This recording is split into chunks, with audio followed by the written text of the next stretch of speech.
मैं शुरू करता हूँ। एक स्वामी जी तो अभी नहीं जुड़े हैं। नहीं, जुड़ गए स्वामी जी। मैं आ गया प्रभु, प्रणाम, हरिओम। स्वामी जी के चरण कमलों में मेरा साष्टांग दंडवत। अरे प्रभु, आप हमारे बुजुर्ग हैं प्रभु, हमारा भी प्रणाम। जी, आप और जितने भक्त जुड़े हुए हैं सबको मेरा बहुत बहुत प्रणाम और होली की मंगल कामना।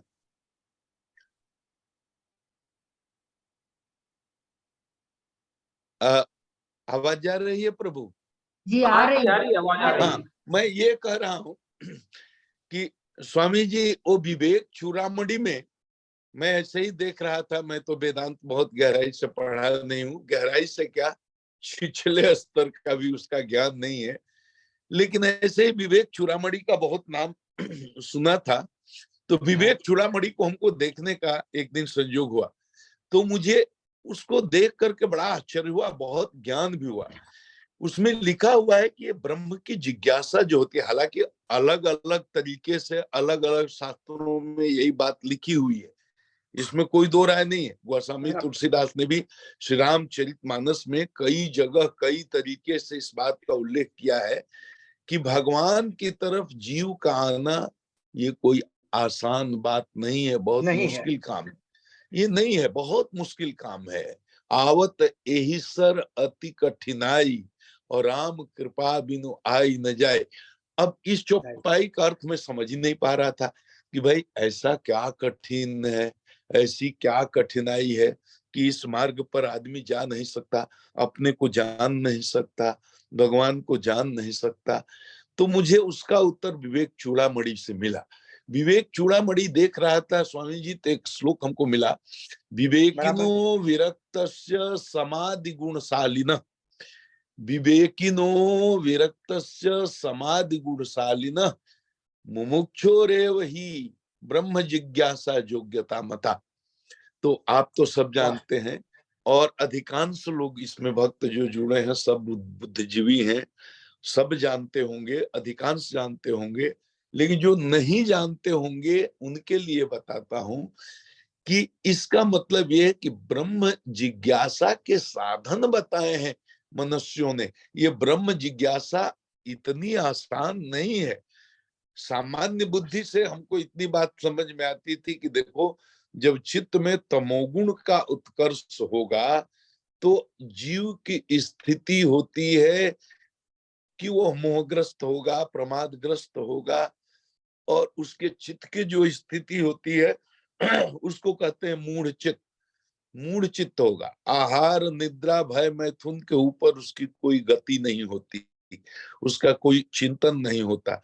तो वो मनुष्य के शरीर में रहते हुए भी मनुष्य दिखता अवश्य है, लेकिन वो पशुवत ही होता है, क्योंकि आहार निद्रा भय मैथुन के ऊपर उसकी कोई गति ही नहीं होती है। और यहीं से तो चार्वाक दर्शन निकला है, यावत जीवेत सुखम जीवेत ऋणम कृत्वा घृतम प्रिवेत भस्मीभूतस्य देहस्य पुनरागमनम कुतः। खाओ पियो मौज करो, जो पश्चिम की संस्कृति है, अभी जो पश्चिम का दर्शन है, कमोबेश यही है। पूरा फोकस बाहर पर है, शरीर पर है और संसार पर है, भीतर कोई फोकस नहीं है। तो हमारा एक शरीर तो ये पंचभूत शरीर है, इसको स्थूल इंद्रियों से देख सकते हैं। उसके भीतर हमारा अंतःकरण है, मन है, बुद्धि है, चित्त है, अहंकार है। ये इतना सूक्ष्म है कि इसको महसूस तो कर सकते हैं, अनुभव से जानते हैं हमारे पास मन है, हमारे पास बुद्धि है। और चूंकि स्मृतियां हमको है, पहचानते हैं हम अपना घर दरवाजा, अपने सगे संबंधी रिश्तेदारों को, पुत्र को, पत्नी को, पिता को, मित्र को, स्मृतियां जहाँ संचित रहती हैं वो चित्त है। तो अनुभव में आता है कि मन है, बुद्धि है, चित्त है, क्योंकि मन करता है, कभी रोने का मन करता है, कभी गाने का मन, कभी उदास होता है मन, कभी प्रसन्न होता है। बुद्धि हर अच्छा या बुरा निर्णय करती है। तो हम ये जानते हमारे पास मन है, हमारे पास बुद्धि है, हमारे पास चित्त है, लेकिन अनुभव से जानते हैं। कोई कहे कि हमको मन को दिखा दो तो मन को देख नहीं सकते, बुद्धि को दिखा दो तो बुद्धि को हम आंख से देख नहीं सकते। दुनिया में ऐसा कोई डॉक्टर नहीं पैदा हुआ जो शरीर के करोड़ों टुकड़े करके और प्लेट में रख करके दिखा दे ये आपका मन है, ये आपकी बुद्धि है। हमारे किडनी को निकाल कर दिखा सकता है, हमारे ब्रेन को निकाल कर दिखा सकता है, हमारे हार्ट को निकाल कर दिखा सकता है, लेकिन दुनिया में कोई डॉक्टर नहीं है जो हमारे शरीर के करोड़ टुकड़े करके और निकाल करके दिखा दे कि आपका मन है, आपकी बुद्धि, आपका चित्त, आपका अहंकार। तो वो चिकित्सा विज्ञान की पहुंच वहां तक नहीं है, मन तक नहीं है, बुद्धि तक नहीं है। ये अंतःकरण चतुष्टय कहते हैं। लेकिन उससे भी सूक्ष्म है तीसरा आवरण जो है, वो है आत्मा। वो उससे भी सूक्ष्म है, वो तो हमें अनुभव से भी नहीं पता चलता। तो उस आत्मा का अनुभव कैसे हो? तो सबसे तो पहले कि जिज्ञासा हो, कि हम जाने कि वो आत्म तत्व को जानने की जिज्ञासा होनी चाहिए। तो तमोगुणी चित्त में जहां तमोगुण का उत्कर्ष है गुरु जी, वहां तो ये जिज्ञासा ही नहीं होगी। वो तो खाया पिया मस्त है, उसके अंदर ये ब्रह्म जिज्ञासा हो ही नहीं सकती। अथा तो ब्रह्म जिज्ञासा जो वेदांत का पहला सूत्र है, वो हो ही नहीं सकती। अच्छा, अब चित्त में अगर रजोगुण का उत्कर्ष हो गया तो संसार इतना मजबूत हो जाता है। तब तो मान चाहिए, सम्मान चाहिए, धन चाहिए, दौलत चाहिए, ऐश्वर्य चाहिए, और फिर तो अनंत कामनाएं, अनंत इच्छाएं। चित्त का स्वरूप जो होता है वो हो जाता है विक्षिप्त चित्त।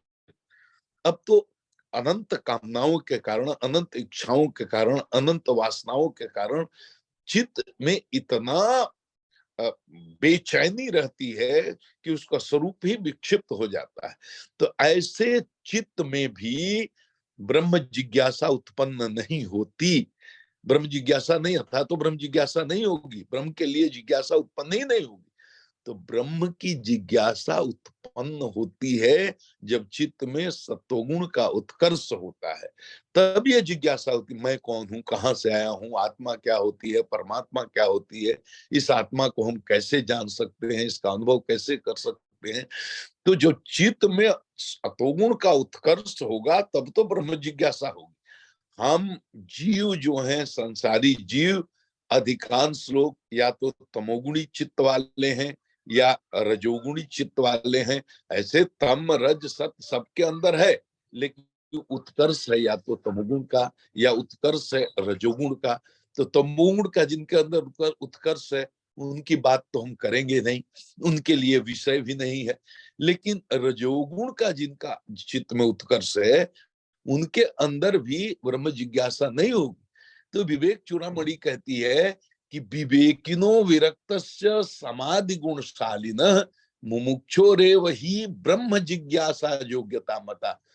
कि ये जिज्ञासा के चार साधन बताए, ये चार साधन होंगे, उनके होने से ही सत्व स्वरूप आत्मा में स्थिति हो सकती है, इसकी जिज्ञासा हो सकती है। वो क्या क्या है? अब देखिए, अब गुरुजी ये बड़ा है, ये विवेक होता क्या है? ये विवेक तो वही है कि नित्य वस्तु विवेक। नित्य में मतलब ये बुद्धि में बात घुस जाए कि ये जगत असत है, ब्रह्म सत्य है, हमारा असत से कोई संबंध नहीं है, हमारा सत्य से संबंध है, सत्य से संबंध जोड़ने में ही हमारा कल्याण है, हमें सत्य से ही जुड़ना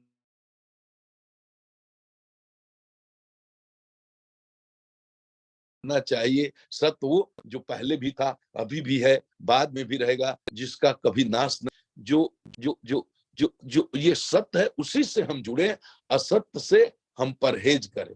तो ये विवेक कैसे आएगा? जब ये विवेक आएगा तभी तो ब्रह्म जिज्ञासा होगी। विरक्त से कह करके बताया कि विरक्त तो उसी को कहते हैं, वैरागी भी उसी को कहते हैं, और वैराग्य भी उसी को कहते हैं कि यहाँ मूत्र फल भोग विराग तदंतरम।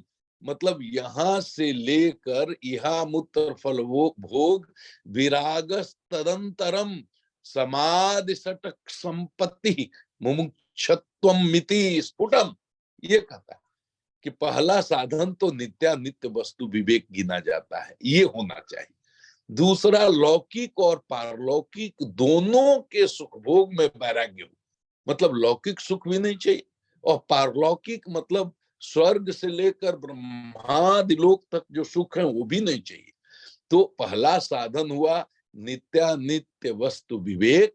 दूसरा हुआ कि लौकिक एवं पारलौकिक सुख भोग में भी वैराग्य हो जाए। और तीसरा कहा समाधि, जैसे कहा समाधि गुणशालिना, समाधि कह करके सम आदि, मतलब कहते हैं समाधि सट संपत्ति, 6 संपत्तियां हैं। वो क्या है? सम, दम, उपरति, तितिक्षा, श्रद्धा, समाधान। ये उन भक्तों के लिए है जो इस विषय को नहीं जानते। सम दम, सम माने मन का निग्रह हो, दम संक्षेप में दम माने इंद्रियों का निग्रह हो, उपरति माने वैराग्य हो, तितिक्षा, तितिक्षा माने सुख में, दुख में, मान में, अपमान में, अनुकूल परिस्थिति में, प्रतिकूल परिस्थिति में, हर स्थिति में जिसका चित्त सम रहे, हर चीज सहन करने की शक्ति हो, ये तितिक्षा है। फिर श्रद्धा, तो श्रद्धा किसको कहते हैं? तो शास्त्रेषु वचनेषु गुरुषु वचनेषु विश्वास, दृढ़ विश्वास, श्रद्धा। शास्त्रों के वचनों में, अपने गुरु के वचन में दृढ़ विश्वास हो, इसी को श्रद्धा कहते हैं। तो ये श्रद्धा हो, तो इसका मतलब ये हुआ कि ब्रह्म जिज्ञासा के साधन ही जुटाने में हमारा पता नहीं कितना जीवन निकल जाए। हम ये करें कितना जीवन निकल जाए कि पहला साधन नित्यानित्य वस्तु विवेक हो जाए, हमें सत असत का ज्ञान हो जाए, असत से हमारी विरक्ति भी हो जाए, सत के प्रति हमारा जुड़ाव भी हो जाए। दूसरा लौकिक एवं ये विरक्ति इतनी मजबूत हो कि लौकिक और पारलौकिक सुखभोग में हमारा वैराग्य हो जाए, स्वर्ग में भी हमारी कोई रुचि न रह जाए, ब्रह्मलोक तक के जो सुख है उसमें भी कोई हमारी रुचि न रह जाए, इतना हो जाए। तीसरा हमारे अंदर सम आ जाए, मन बिल्कुल हमारे नियंत्रण में आ जाए। अभी तो मन ही हम लोगों को चलाता है गुरुजी, जो मन करता है, जो हम करते हैं, मन हमें जैसे चलाता है वैसे हम चलते हैं। हम मन को नहीं चलाते, मन हमको चलाता है। तो मन पर हमारा नियंत्रण हो जाए। दम, और मन जब हमें चलाता है तो मन तो इंद्रियों का स्वामी है ही, तो मन ही से हमारी इंद्रियां भी चलती हैं। तो जैसा मन चाहता है वैसे इंद्रियों को प्रेरित करता है, इंद्रियां वैसा कर्म करती हैं, हम उस कर्म के चक्र में, बंधन में, उसमें बंधे हुए रहते हैं। तो हमारे अंदर सम आ जाए, हमारे अंदर दम आ जाए, हमारे अंदर उस स्तर की उपरति आ जाए, हमारे अंदर वो तितिक्षा आ जाए, हमारे अंदर वो श्रद्धा आ जाए, हमारे अंदर समाधान आ जाए। ये 6 संपत्तियां हैं। तो पहला हुआ साधन नित्य वस्तु विवेक, दूसरा हुआ लौकिक और पारलौकिक सुख भोग में पूरी तरह से वैराग्य होना, तीसरा हुआ श्रम दम उपरति तितिक्षा श्रद्धा समाधान, यानी ये 6 संपत्तियां, और चौथा हुआ मुमुक्षता, मतलब मुमुक्षत्व, मतलब मोक्ष की इच्छा। इस बंधन से, 84 लाख के चक्कर से अपने को स्वतंत्र होने की तीव्र जिज्ञासा पैदा हो जाए। ये तीव्र जिज्ञासा जब पैदा हो जाए, और बस विवेक तो सब समझ गए होंगे, जैसे इसमें कहा ब्रह्म सत्यम जगत मिथ्या इति एवं रूपो विनिश्चय सोयम नित्य वस्तु विवेक समुदाहृत। ब्रह्म सत्य है, जगत मिथ्या है, इसी को नित्य वस्तु विवेक कहते हैं। गुरुजी इतनी योग्यता जब जीव में आ जाए तब तो कहेंगे कि उसके अंदर ब्रह्म जिज्ञासा पैदा हुई। ये रास्ता इसीलिए कहा गोस्वामी तुलसीदास ने कि आवत यही सर अति कठिनाई। और इतना प्रपंच में अगर न पड़े, इतना झंझट में न पड़े, सहज भाव से भी जो लोग समझना चाहें तो सहज भाव से ये समझ सकते हैं कि जब तक चित्त में तमोगुण का उत्कर्ष होगा, ब्रह्म जिज्ञासा नहीं होगी, भगवान की भक्ति में नहीं मन लगेगा, और साधन में नहीं मन लगेगा, माला जप में नहीं मन लगेगा, वो हम करेंगे दिखावे के लिए कर सकते हैं, उसमें भी कोई हर्ज नहीं। नाटक करते करते करते करते, दिखावा करते करते करते करते करते करते वो भी धीरे धीरे एक स्वभाव हो जाता है, उसमें कोई बुराई नहीं। लेकिन ये बात सच है कि जब तक हमारे चित्त में सतोगुण का उत्कर्ष नहीं होगा, तब तक हमसे भजन भी ठीक से नहीं होगा, भक्ति भी ठीक से नहीं होगी, ब्रह्म जिज्ञासा भी नहीं होगी, तमोगुणी जीव में तो होगी ही नहीं। क्योंकि तुलसीदास जी ने लिखा कि बादल अगर अमृत की वर्षा भी कर दे तो बेत के वृक्ष में फूल फल नहीं लगते, फूल ही फल ही न बेत, जदपि सुधा बरसहि जलद। उसी तरह से जैसे मूरख हृदय न चेत, जो गुरु मिलहि बिरंचि सम। गुरु जी सबका मार्गदर्शन आप कर रहे हैं, हमारा भी कर रहे हैं, सारे भक्तों का भी कर रहे हैं, लेकिन भक्तों में अपने साधन, अपने पुरुषार्थ से योग्यता भी लानी होगी। हमने एक जानकार संत से पूछा, महाराज आप ब्रह्म विद्या के जानकार हो, लोग इतने दुखी हैं, तो आप इस अमृत को क्यों नहीं पिला देते? तो बड़ा सहज ढंग से उन्होंने कहा कि हमारे पास अमृत है, मैं चाहता हूं पिला दूं, तुम भी अमर हो जाओ, और तुम्हारे पास पात्र भी है, तुम भी मांग रहे हो कि अमृत दो अमृत दो, फिर भी मैं उसमें अमृत इसलिए नहीं डाल रहा हूं कि मैं जानता हूं कि जिस पात्र में तुम अमृत लेना चाह रहे हो उसमें नीचे विष्ठा भरा हुआ है, नाक तक ले जाओगे फिर उसको फेंक दोगे, पियोगे नहीं, पचा नहीं पाओगे। तो अपने पात्र को पहले साफ करने की जरूरत है। पात्र जब साफ हो जाता है, इसी के लिए पुरुषार्थ की आवश्यकता है, इसी के लिए साधन की आवश्यकता है, इसी के लिए सत्संग की आवश्यकता है। तो सत्संग व्यर्थ नहीं है। सत्संग का यही लाभ है कि जब हम सत्संग करते हैं तो हमारे चित्त में जो सोए हुए सतोगुणी संस्कार हैं, सत्संग से हमारे चित्त में सोए हुए सतोगुणी संस्कारों को ठोकर लगती है, वो जग जाते हैं। जब जग जाते हैं तो सतोगुणी विचारों का प्रवाह चित्त में शुरू हो जाता है। फिर जब विचारों का प्रवाह शुरू होता है तो यही विज्ञान है, वही विचार अनुकूल परिस्थिति पा करके संकल्प के रूप में परिवर्तित हो जाते हैं। फिर संकल्प जब बनता है तो कर्म के रूप में बाह्य जगत में प्रकट हो जाता है। तो सत्संग का ये लाभ है। तो जब तमोगुण का उत्कर्ष होगा, ब्रह्मा भी अगर गुरु बन करके समझाएं तो चित्त में बात जाएगी नहीं। तमोगुण का जो आवरण है, उसी तरह से रजोगुण में विक्षेप शक्ति जो होती है, वो सही चीज को सही भाषित होने नहीं देती, तो उससे भी बड़ा संकट है। तो जब तक हम तमोगुण से ऊपर नहीं उठेंगे, रजोगुण से ऊपर नहीं उठेंगे, जब तक चित्त में सत्व का उत्कर्ष नहीं होगा, तब तक सही मायने में ब्रह्म जिज्ञासा होगी ही नहीं। और इतने जो ब्रह्म जिज्ञासा के 4 साधन बताए, ये तो बहुत ही मुश्किल है, ये तो हो ही नहीं सकता। तो क्या उपाय है? तो वो मैं मिला करके देख रहा था कि यही बात तो तुलसीदास जी से भी किसी ने पूछा था कि ब्रह्म सुख होता कैसे है? तो उन्होंने कहा कि ब्रह्म सुख ही अनुभव ही अनुपा अकथ अनामय नाम। बोले कि इसको बताया नहीं जा सकता। गुरुजी आप भी अपना ब्रह्म सुख का अनुभव बता नहीं सकते, चाहे हम लोग कितना भी छटपटाएं, गुरुजी बता दो बता दो, आप चाहे जितना चाहते हो कि बता दें, लेकिन जो अनुभव का विषय है, जो वाणी से उद्घाटित किया ही नहीं जा सकता, तो वो आप कैसे बताएंगे? आप केवल रास्ता बता सकते हैं। तो तुलसीदास ने भी केवल रास्ता बताया कि ब्रह्म सुख ही अनुभव ही अनुपा अकथ अनामय नाम न रूपा। तो महाराज कैसे जानेंगे? तो जाना चाहे गूढ़ गति जेऊ, नाम जी ह जप जानो सेव। भक्तों ने बड़ा सरल रास्ता निकाल दिया महाराज। वेदांत इतना कठिन है कि सबको पचता नहीं। वेदांत में शुरुआत ही होती है एकदम चित्त शुद्धि से, अथा तो ब्रह्म जिज्ञासा से। अथा तो ब्रह्म जिज्ञासा के लिए एक पात्रता चाहिए, चित्त का एक विशेष स्तर है जहां से अथा तो ब्रह्म जिज्ञासा होगी। ये कलयुग में हम लोग तो कीचड़ में पड़े हुए हैं, मलमूत्र में पड़े हुए हैं, क्रोध काम काम क्रोध मद लोभ के कीचड़ में इस तरह फंसे हैं गुरुजी कि हम लोगों को समझ में नहीं आता क्या करें।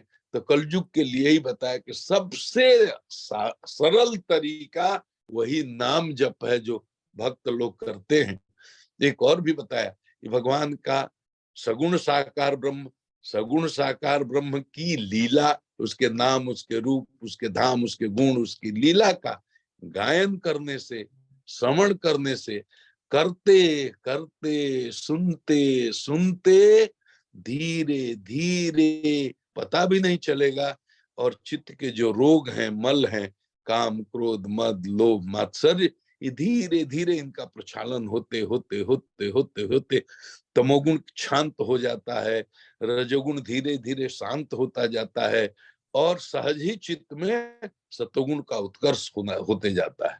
इसीलिए गोस्वामी जी ने कहा कि जे यह कहीं समेता, जो गाता है भगवान की लीला को श्रद्धा के साथ, स्नेह के साथ, विश्वास के साथ, कहीं सुनहि समुझी सचेता, और लक्ष्य जिसका स्पष्ट है, वो पैसा कमाना लक्ष्य नहीं है, वो नाम कमाना लक्ष्य नहीं है, वो यश कमाना लक्ष्य नहीं है, लोग हमको बहुत पूजें और प्रणाम करें, जय जयकार करें, ये लक्ष्य नहीं है। ये लक्ष्य रहेगा तो कथा करने से भी कल्याण नहीं होगा। लक्ष्य अगर स्पष्ट है कि हमें अपनी चित्त शुद्धि करनी है, तो जे यह कहीं स्नेह समेता, कहीं सुनहि समुझ सचेता, तो उसका फल बता दिया कि होई ही राम चरण अनुरागी। सहज ही भगवान के चरणों में अनुराग होता है, कलिमल रहित सुमंगल भागी, और जितने भी चित्त के विकार हैं सहज ही वो शांत हो जाते हैं, उनका मार्जन हो जाता है।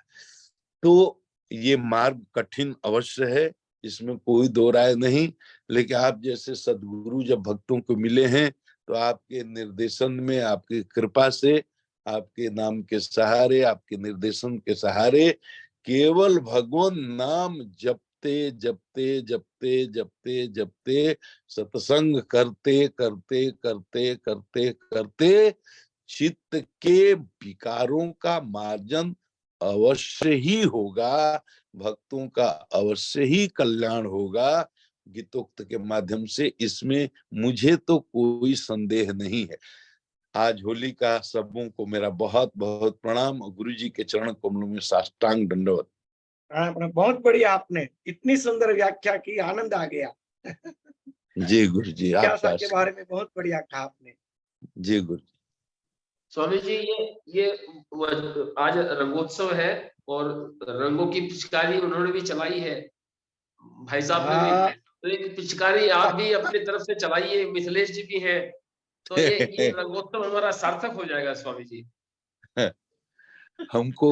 हमें याद नहीं बढ़िया। कोई भजन, हम तो देख करके कुछ कुछ कथा में गा लेते हैं, लेकिन हमको याद नहीं है। नहीं, भजन के लिए है, पिताजी है हमारे बीच में, उनसे हम लोग जी, अनुग्रह करेंगे अभी लास्ट वो में। गाएं, हम लोग आनंद लेंगे, जो जो भक्त तब गा तक सकते वचन सुन हैं वो लेते हैं गाएं, इनसे, हम सब लोग मिथिलेश जी तालियों के से, साथ स्वामी जी से आनंद भी, लेंगे। आगे बात को आगे बढ़ाएं जरा। मेरी तो इच्छा है कि आज अपने अंकल जी को ही सुने, बहुत बढ़िया, बहुत दिन के बाद आए हैं, तो अमृतवाणी भी ले, उतने आनंद है। तो कोई विषय आप प्रभु बताइए आगे स्वामी जी। और भी कथा बहुत बढ़िया कह रहे हैं जिज्ञासा के बारे में। हाँ, तो कोई प्रश्न पूछ सकते हैं। जिज्ञासा के अंदर जो आपने विभाग का जो मंत्र संस्कृत में बोले थे, मैं भी बहुत जी, कम पढ़ा हूँ, तो उस वाक्य को थोड़ा विस्तार कीजिए, बड़ा आनंद आएगा। वो जो था ना समाधि, कुछ ऐसा शब्द जो हाँ था। बोला गुरु जी, वो है विवेकिनो विरक्तस्य समाधि हाँ गुणशालिना। हाँ, समाधि उसके जब कहा तो सम और आदि, सम के साथ ये समाधि सट संपत, ये छह कहा जाता है, छह संपत्तियां हैं। समाधि सत संपत में आता है पहला सम, दूसरा दम, तीसरा उपरति, चौथा तितिक्षा, फिर श्रद्धा, समाधान। ये छह संपत्तियां हैं, ये ज्ञान के साधन माने जाते हैं इनको। और इसको विवेक चूड़ामणि में बताया है कि ये ब्रह्म जिज्ञासा जो होती है, जो पहला वेदांत का सूत्र है, अथातो ब्रह्म जिज्ञासा, तो अब ब्रह्म की जिज्ञासा चित्त में हो, हृदय में हो, कि हम उस ब्रह्म को जाने। यह जिज्ञासा हर व्यक्ति के, हर जीव के मन में नहीं आ सकती, ये असंभव है। जितने भक्त इसमें जुड़े हुए हैं वो अपने कम से कम 100 परिचित मित्र, सगे संबंधी, रिश्तेदारों को जानते हैं। उन 100 में से वो सर्वे कर लें, खुद ही निरीक्षण कर लें कि किसके हृदय में तीव्र जिज्ञासा है कि हम ब्रह्म के बारे में जाने, आत्मा के बारे में जाने, परमात्मा के। हो सकता है जो हमारी बहनें, जो माताएं जुड़ी हुई हैं, उनके पति की भी इतनी इच्छा नहीं हो, इतनी जिज्ञासा नहीं। जो भाई जुड़े हुए, हो सकता है उनके श्रीमती जी की इतनी जिज्ञासा ना हो, या जो भाई बहन जुड़े हुए उनके जो पुत्र हैं, पुत्री हैं, कोई लंदन में पढ़ रहा होगा, कोई इंजीनियर होगा, कोई डॉक्टर होगा, कोई, उसकी कोई जिज्ञासा नहीं है इसमें।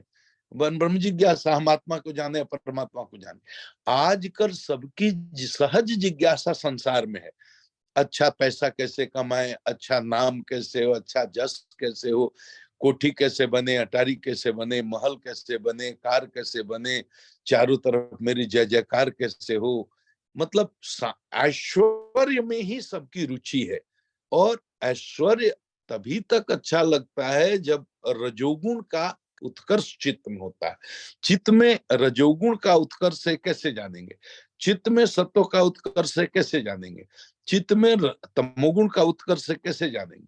तमोगुण का उत्कर्ष है ये ऐसे जानेंगे जब भगवान की चर्चा कथा में कोई मन न लगे, कोई रुचि न हो, जब भोजन पर, खान पान में अभक्ष भक्षण करने का मन करे, जब आलस्य बहुत ज्यादा हो, प्रमाद बहुत ज्यादा हो। जब आलस हो, प्रमाद हो, ये दोनों प्रमुख लक्षण हैं ये तमोगुण के। तो आहार, निद्रा, भय, मैथुन के ऊपर जीव की गति न हो तो वो जाने की तमोगुण में है। और रजोगुण का उत्कर्ष का लक्षण ये है कि आदमी को शासन करने की बहुत जबरदस्त इच्छा होती है, दूसरे पर शासन करने की इच्छा। अखंड जस हो, अखंड धन हो, अखंड पद हो, प्रतिष्ठा हो, नाम हो, जस हो, रुपया हो, पैसा हो, प्रभाव हो, जय जयकार हो, मंत्री बन जाए, विधायक बन जाए, प्राइम मिनिस्टर बन जाए, प्रेसिडेंट बन जाए, गवर्नर बन जाए, लखपति हैं तो करोड़पति बन जाए, करोड़पति हैं तो अरबपति बन जाए, अरबपति हैं तो खरबपति बन जाए, ये काम हो जाए, वो काम हो जाए, ये नहीं हुआ, वो नहीं हुआ, ये नहीं हुआ, वो नहीं हुआ। हमेशा संसार संसार संसार संसार का इतना जब प्रबल आकर्षण हो तो ये समझना चाहिए कि रजोगुण का प्रचंड उत्कर्ष है। और रजोगुण का जितना उत्कर्ष होगा उतना ही अहंकार विराट होता है। रजोगुण में अहंकार का भी उतना ही उत्कर्ष होता है। जितना रजोगुण में उत्कर्ष होगा उतना अहंकार भी मजबूत होता है। तो रजोगुण में और तमोगुण में ब्रह्म के बारे में जिज्ञासा होती नहीं, कोई जिज्ञासा। जैसे तमोगुण में तो कथा और ब्रह्म चिंतन, आत्मा के बारे में सुनने की इच्छा भी नहीं होती, बकवास लगता है, फालतू लोगों का काम है। रजोगुण में समझा बुझा के बैठा दो, सुन लेगा, लेकिन फीका लगेगा, ही खराब है, समय खराब करना है, इतना में तो कुछ कमा लेंगे, कुछ दूसरा काम कर लेंगे। तो ये रजोगुण में, तमोगुण में ये होता ही नहीं। सत्व का उत्कर्ष होगा तभी अपने ब्रह्म को जानने की जिज्ञासा, आत्मा को जानने की जिज्ञासा, शास्त्र पढ़ने की जिज्ञासा, स्वाध्याय करने की जिज्ञासा, पूजा करने की इच्छा, माला फेरने की इच्छा, नाम जप करने की इच्छा, सत्संग में बैठने की इच्छा, साधु संतों की सेवा करने की इच्छा, ये भाव जब प्रबल हो तो समझना चाहिए कि हमारे अंदर सतोगुण का उत्कर्ष हो रहा है। और सब जीव में ये तीनों गुण है, तमोगुण भी है, रजोगुण भी है, सतोगुण भी है। कोई गुण अस्थाई नहीं है। कभी तम का उत्कर्ष हो जाता है, कभी रज का उत्कर्ष हो जाता है, कभी कभी संचित हमारे पूर्व कर्मों के कारण, प्रारब्ध कारण सतोगुण भी चित्त में संचित है, तो सतोगुण का भी कभी कभी उत्कर्ष हो जाता है। तो उसके हिसाब से हमेशा मन बदलता रहता है, वृत्ति बदलती रहती है। जोग में भी क्या, जोगस चित्त वृत्ति निरोधा, मैंने क्या कहा, चित्त में वृत्तियों का प्रवाह चल रहा है, चित्त में वृत्तियों का निरंतर प्रवाह चल रहा है। वृत्तियों का प्रवाह जो चल रहा है तमोगुणी वृत्तियों का प्रवाह चल रहा है, रजोगुणी वृत्तियों का प्रवाह चल रहा है, सतोगुणी वृत्तियों का प्रवाह चल रहा है। तो चित्त हमारा वृत्तियों के प्रवाह के कारण बहुत ही चंचल है, विक्षिप्त है, अस्थिर है, अशांत है। तो योग में तो बड़ी छोटी परिभाषा दी ना, योगस चित्त वृत्ति निरोध। चित्त के वृत्तियों का निरोध करना ही योग है। चित्त में जो वृत्तियों का निरंतर ये प्रवाह चल रहा है, ये आंधी चल रही है, इस आंधी को रोक देने का नाम ही योग है। उसके रास्ते भी अलग बताया कैसे होगा, तो अभ्यास वैराग्याभ्याम तन्निरोध, अभ्यास से होगा, वैराग्य से होगा। ये साधन तो गीता में भगवान ने भी बताए कि अभ्यासेन तु कौन्तेय वैराग्येण तु गृह्यते। मन को बताया चंचलो ही मना कृष्ण। भगवान ने कहा मन को हमारे में लगाओ। उसने कहा मन को कैसे लगाएं, हवा को रोक सकता हूं, बहुत आसान है। ये मन हमारे बस में नहीं है कि इसको जहां चाहूं लगा दूं, जहां चाहूं जब चाहूं लगा दूं, जब चाहूं निकाल दूं। रामचरितमानस में गुरुजी एक चौपाई आई है, देवी भगवती ने भगवान के बारे में, राम के बारे में कुछ प्रश्न किया किससे? शिव जी से। और ये पार्वती जी जब शिव जी से प्रश्न कर रही हैं, एक बार तो सती के रूप में इनको दंड भोगना पड़ा, राम पर संदेह किया तो शरीर का परित्याग करना पड़ा, फिर पार्वती के रूप में इनका जन्म हुआ है, फिर भगवान शिव से इनका पार हुआ है, फिर राम के बारे में फिर प्रश्न इन्होंने किया है। वहां एक दोहा आया है और उसमें लिखा है कि मगन ध्यान, जैसे पार्वती जी ने प्रश्न किया तो मगन ध्यान रस दंड जुग पुनि मन बाहर किन, ये लिखा हुआ। अब इस चौपाई का सामान्य अर्थ तो कोई पढ़ेगा तो यही है ना, कि मगन ध्यान रस, ध्यान के रस में मग्न हो गए, पुनि मन बाहर की, मन को फिर बाहर निकाला। इतना सहज इसका अर्थ नहीं।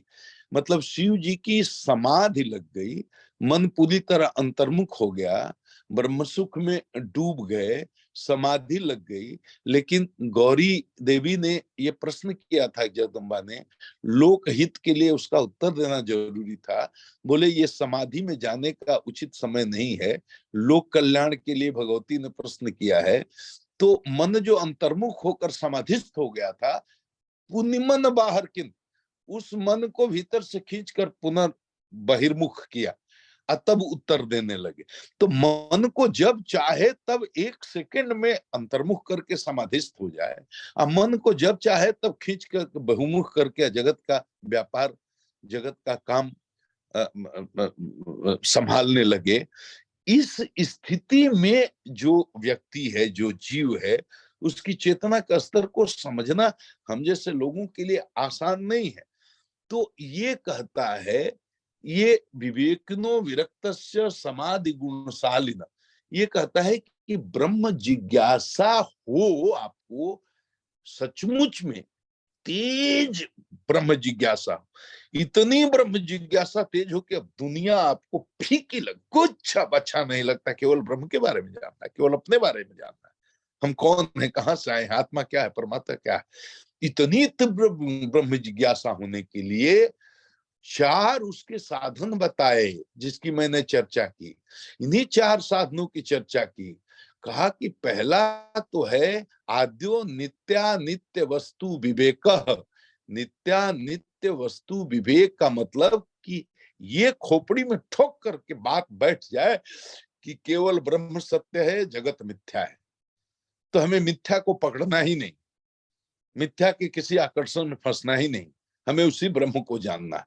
इतना चित्त में बात स्थापित हो जाए, तो पहला तो है नित्यानित्य वस्तु विवेक हो जाए।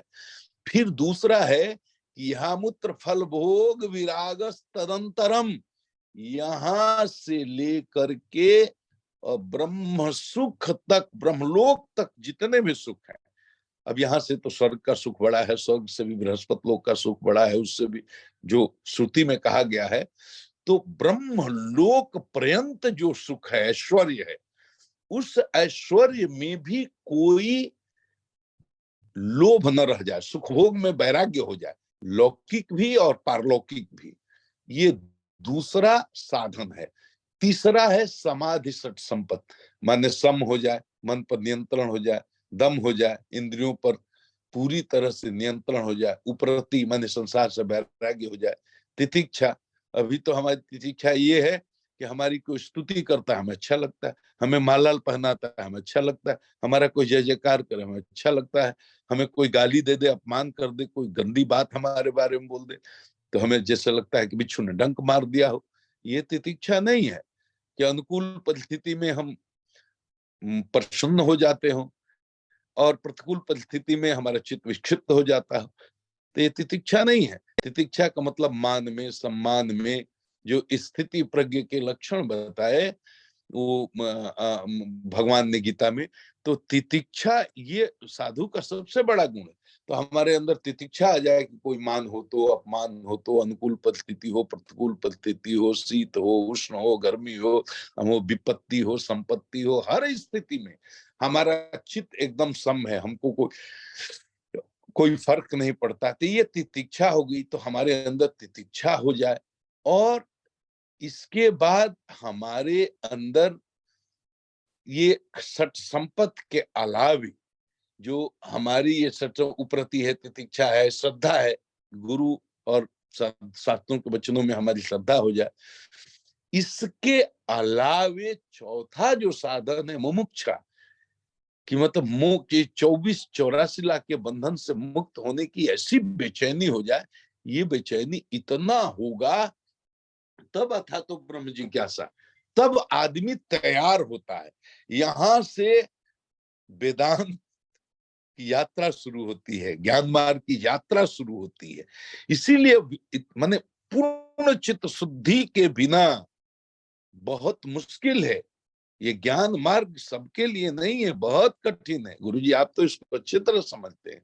हम जैसे संसारी जीवों के लिए जो काम क्रोध मद लोभ मात्सर के कीचड़ में गर्दन तक नहीं नाक तक डूबे हुए हैं, ऐसे लोगों के लिए चित्त को इस स्तर तक पहुंचाना और इस योग्य अपने को बनाना, चित्त के सारे विकारों को साफ करे तब ब्रह्म जिज्ञासा होती है। तब वहां से ये ब्रह्म की यात्रा शुरू होती है, अपनी यात्रा शुरू होती है। तो इसीलिए हम लोग विशिष्टाद्वैत को मानते हैं। गुरुजी हाथ जोड़कर निवेदन करेंगे, तो इसीलिए बड़ा साधारण रास्ता बताया भैया कि इतना कर नहीं पाओगे, बड़ा मुश्किल है। वो रास्ता तो बहुत अच्छा है, ज्ञानी ही प्रभु ही विशेष प्यारा, ये तुलसीदास जी बोले। ज्ञानी भगवान को विशेष प्रिय हैं क्योंकि ज्ञानियों ने बड़ी कठिन साधना करके अपने चित्त को संयमित करके और इस स्तर पर पहुंचाया है जहां उसके चित्त में ब्रह्म जिज्ञासा जगी है। वहां से उसने अपनी यात्रा शुरू की है, तो उसने बड़ा कठिन पुरुषार्थ किया है। तो वो ज्ञानी प्रभु ही विशेष प्यारा कहा। ज्ञानी की बहुत प्रशंसा की उन्होंने, लेकिन उन्होंने ये भी संकेत कर दिया कि तुम सबको हम लोग चाहें कि गुरुजी आप जैसे बन जाए तो नहीं बन सकते, इस बात को समझना होगा। और बोलते हैं टीनेबल गोल रखना होगा, ये टीनेबल है। ठीक है, अब सब कोई चाहे गुरुजी बन जाए तो नहीं बन सकता, सब कोई चाहे हम सुखदेव बन जाए नहीं बन सकते, सब कोई चाहे कि हम व्यास जी बन जाए तो नहीं बन सकते। अपना कल्याण लेकिन कर सकते हैं। अपना कल्याण करने का एक तरीका है, साधारण रास्ता बता दिया कि सुनो, ये कथा हमको पूछे तो हमको ये प्रसंग याद आ गया। विष्णु भाई पूछे कि आप कथा करते रहते हैं तो कैसा लगता है, तो मैंने उनको ये स्पष्ट करने के लिए इतनी भूमिका बनाई कि मैंने इसी को पकड़ा कि तुलसीदास ने एक रास्ता दिया है। उन्होंने कहा कि जे यह कहीं स्नेह समेता, कहीं सुनहि समुझ सचेता, कोई ही राम चरण अनुरागी, कलिमल रहित सुमंगल। अगर जो प्रेम से श्रद्धा से अपने कल्याण, अगर भगवान की लीला उनकी चर्चा करेंगे तो धीरे धीरे धीरे उनके चित्त के विकारों का प्रक्षालन स्वतः ही हो जाता है और चित्त में सत्व का उत्कर्ष हो जाता है। और चित्त में सत्व का उत्कर्ष हो जाता है तो उसमें भक्ति प्रकट हो जाती है, प्रेम प्रकट हो जाता है। मैं एक दिन समझा रहा था, पिछली बार मैंने किया था चर्चा, तो मैंने एक बार बता था कि ये ब्रह्मानंद एक है जो ज्ञानियों को मिलता है, करोड़ों करोड़ों ज्ञानियों में किसी एक को मिलता है। ब्रह्मानंद तो शाश्वत है, नित्य है और निरंतरम वर्धमानम है, दिव्य है, भूमा है, चिन्मय है, सब ठीक है। लेकिन इससे ऊपर भी आनंद का एक स्तर बताते हैं लोग, जो भक्त लोग हैं, वो कहते हैं कि ब्रह्मानंद से भी एक श्रेष्ठ आनंद है, वो है सगुण साकार ब्रह्म का आनंद। उस आनंद की कई श्रेणियां हैं, दास भाव का प्रेमानंद, शांत भाव का प्रेमानंद, सख्य भाव का प्रेमानंद, वात्सल्य भाव का प्रेमानंद, सबसे ऊपर है माधुर्य भाव का प्रेमानंद। उसकी भी 3 कक्षाएं हैं, साधारणी रति का प्रेमानंद, समंजसा रति का प्रेमानंद, सबसे उत्कृष्ट कक्षा है वो है समर्था रति का प्रेमानंद। ये आनंद की सबसे अंतिम क्लास है, अंतिम कोटि है, अंतिम श्रेणी है। अब सगुण साकार ब्रह्म के आनंद की ये सर्वोत्कृष्ट कोटि है, इसके ऊपर कोई आनंद नहीं होता, ये अंतिम सीमा वाला आनंद है, इसके ऊपर केवल राधा कृष्ण आनंद होता है। तो इसी अंतिम सीमा वाले आनंद को अधिकारी जीवों को, जो करोड़ों करोड़ों कल्पों से साधना कर रहे थे, उनको प्रदान करने के लिए श्री राधा कृष्ण ने श्री वृंदावन में महारास का आयोजन किया था। तो ये जय खोजित जोगेश मुनि प्रभु प्रसाद को पाओ। बड़े बड़े संतों को, परमहंसों को मुक्ति मिल जाती है, मोक्ष मिल जाता है, ब्रह्मानंद भी मिल जाता है, लेकिन ये भगवान के चरणों की जो भक्ति है, अनुराग है, ये प्रेमानंद है। तो जय खोजत जोगेश मुनि प्रभु प्रसाद को पाओ। बड़े बड़े सिद्ध मुक्त हो जाते हैं, गोलोक मतलब परमहंस बन जाते हैं, मुक्त भी हो जाते हैं, अपने स्वरूप में स्थित भी हो जाते हैं, लेकिन ये प्रेमानंद नहीं मिलता सबको। ये भगवान की कृपा से प्रभु प्रसाद को पाओ। यही खोजत जोगीस मुनि प्रभु प्रसाद को पाओ। तो इस आनंद के लायक बहुत कम प्रयास में जीव हो जाता है, उसकी तैयारी हो जाती है। भक्ति मार्ग से केवल अपने को भगवान के चरणों में डाल दो कि न जानम जपम जोगम नहीं वो पूजा, मैं कुछ नहीं जानता हूँ, जैसा भी हूँ, पतित हूँ, नालायक हूँ, पातकी हूँ, कुटिल हूँ, कामी हूँ, मोह सम कौन कुटिल खलकामी, मुझसे खल, मुझसे दुष्ट, मुझसे पापी, मुझसे कामी कोई नहीं है प्रभु। जैसा भी हूं, लेकिन तुम्हारा ही बेटा हूं, तुम्हारा ही अंश हूं, तुम्हारा ही पुत्र हूं, तुम्हारी ही बेटी हूं। मैं जैसे हूं, मलमूत्र में ही लेटा हुआ, तो मुझे वैसे ही तुम स्वीकार कर लो। आर्त होकर के जब भक्त पुकारता है, जब ठाकुर से रोता है, तो ठाकुर कृपा करके अपने भक्त को उठा करके और अपने गले लगा लेता है। ये भक्ति का मार्ग, यही हम सबको बता रहे थे प्रभु। जय श्री राम। वाह, बहुत बढ़िया। 2 भजन ले ले, क्या स्मिता जी कहीं जा रही है तो उनका उनके भजन ले सुना लेते हैं। दीजिए, भजन सुना जरूर दीजिए। जरूर, पहले भजन ले लेते हैं, बड़ा आनंद आ गया। जय। नमस्कार। नमस्कार। नमस्कार। नमस्कार, हरिओम।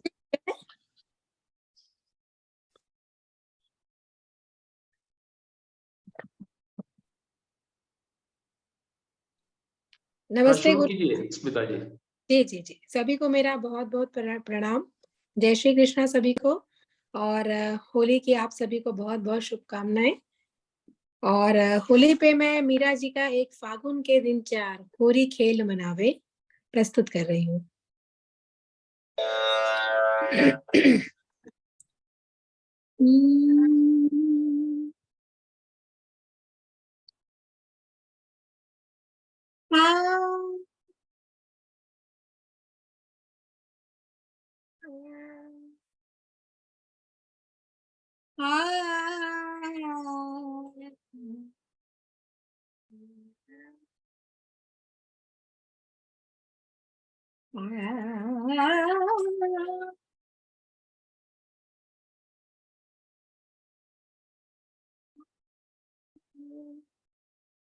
फागुन के दिन 4 फागुन के दिन 4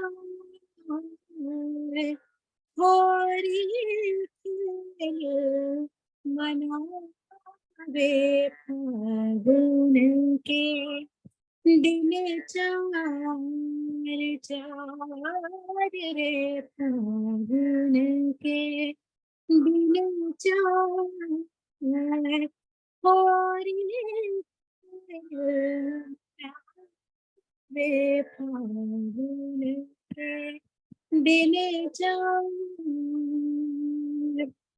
बिन कर तार खावज बाजे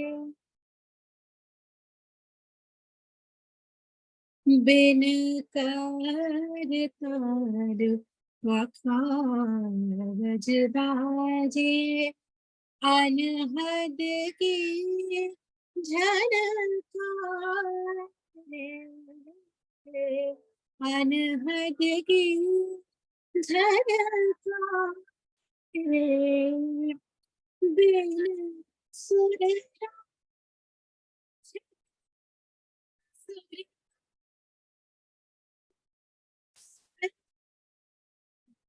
छति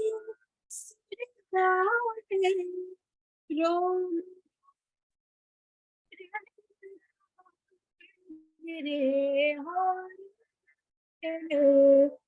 मनावे फागुन के दिन चार चार रे फागुन के दिन चार होरी केल मनावे फागुन के दिन चार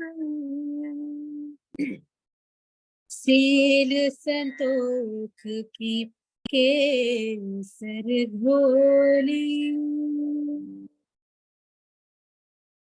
सील संतोख की केसर घोली प्रेम प्रीत पिचकारी रे प्रेम प्रीत पिचकारी रे उड़त गुलाल उड़त गुलाल लाल भयो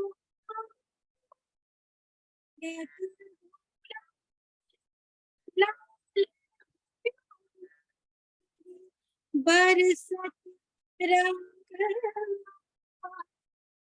रे हो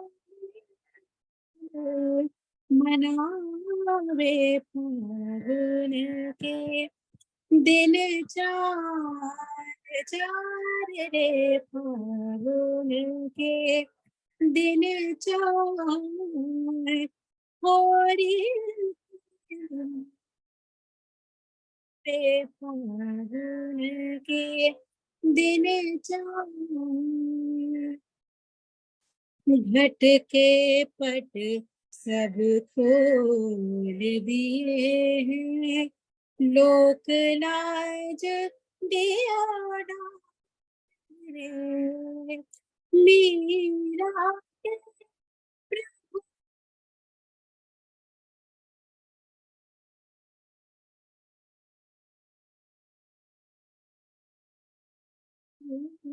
मीरा के प्रभु गिरधर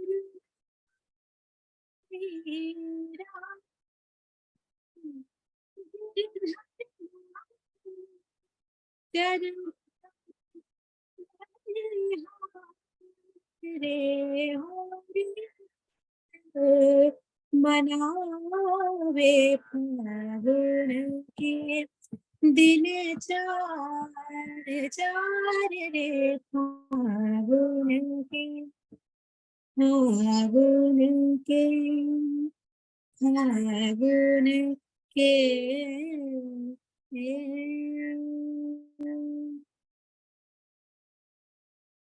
वाह, अति सुंदर। हरिओम।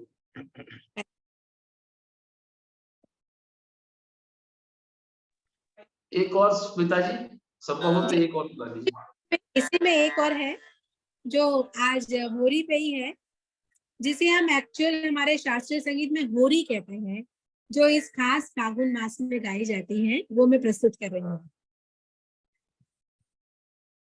रंग डारूंगी नंद के लालन पे, रंग डारूंगी, रंग डारूंगी नंद के लालन पे, रंग डारूंगी, रंग डारूंगी, रंग डारूंगी, डारूंगी, डारूंगी, रंग डारूंगी, रंग डारूंगी नंद के लाल, रंग डारूंगी,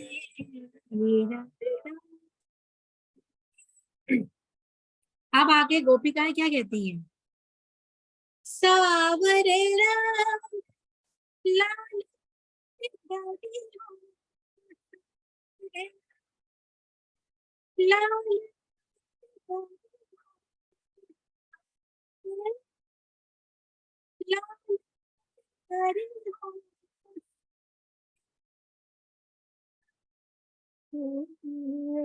सावरे रंग, सावरे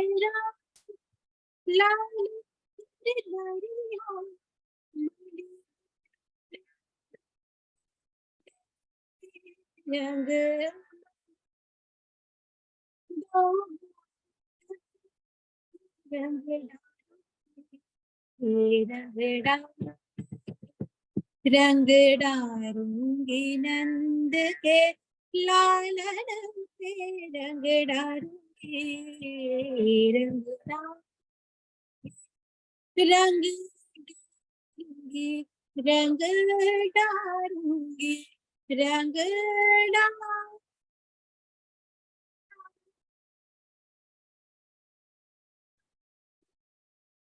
रंग डारूंगी, रंग डारूंगी। अब आगे कृष्ण जी नहीं मान रहे हैं, तो देखिए सेकंड स्टैंजा कितना सुंदर है।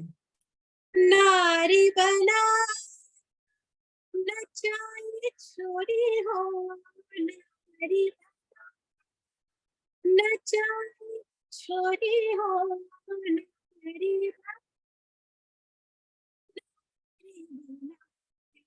नारी बनाए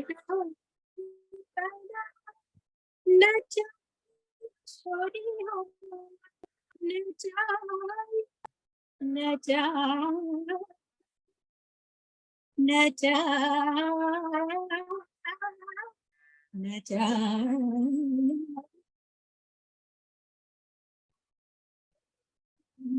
नारी बना छोटी हो,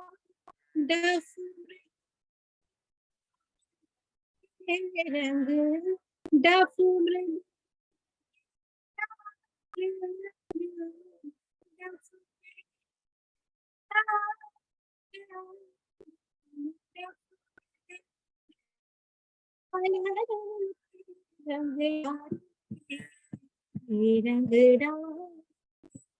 रंग डारूंगी नंद के लालन पे, रंग डारूंगी, रंग डारूंगी,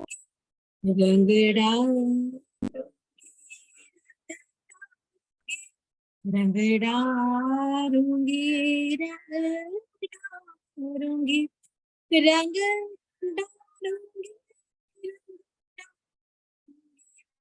रंग डारूंगी,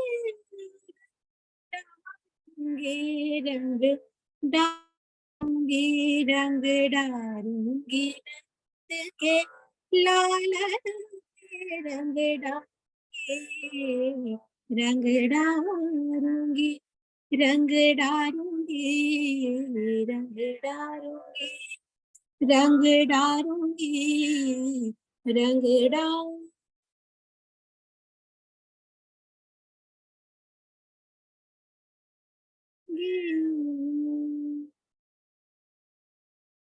वाह, अद्भुत, अति सुंदर, अद्भुत, अप्रतिम। स्मिता जी, आप तो हमारी गौरव है मध्य प्रदेश की। जी सर। मुझे बड़ा अच्छा लगता है, एक बार में आप जरा सा नानुकुल कोई बहाना आपका नहीं होता, आप इतनी सरल और इतनी उदार है, जी मेरे पास शब्द नहीं है आपके लिए। बस सर, बस ऐसे ही आगे भी बनी रहूं, ऐसे ही आशीर्वाद दीजिए। अरे वाह, बताइए, जी जी। जरूर जरूर, गुरु बहुत जी, अच्छा लगा सबको। गुरु जी को सभी को मैं प्रणाम करती हूँ कि मुझे पुनः एक बार आपने अवसर प्रदान किया। बहुत बहुत धन्यवाद। अरे आप आए, हम कृतार्थ हो गए, इतना बढ़िया बढ़िया भजन सुना रहे, आप आते रहिए, हमें आनंद आता है। बिल्कुल बिल्कुल, जरूर जरूर सर। चलिए मैं आपसे विदा लूं। जी बहुत बहुत धन्यवाद। धन्यवाद। हरिओम। हरिओम सर, हरिओम।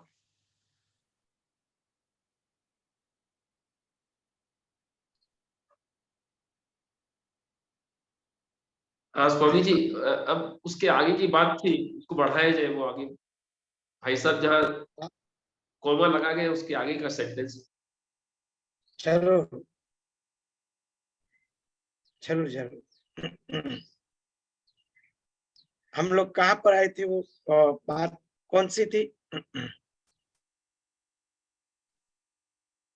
संभव तो भाई साहब विवेक के बारे में बता रहे हैं, और वो बता रहे हैं ब्रह्म ब्रह्म को जानने का की जिज्ञासा सभी में बिल्कुल नहीं है, न तो हाँ हमारे पास में है, न हमारे और किसी में हाँ, नहीं, हमारे आसपास विशिष्टाद्वैत कहीं के नहीं। बारे में कर रहे थे।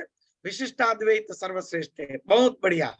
चलो उसमें आगे लीजिए प्रभु, विशिष्टाद्वैत सुंदर।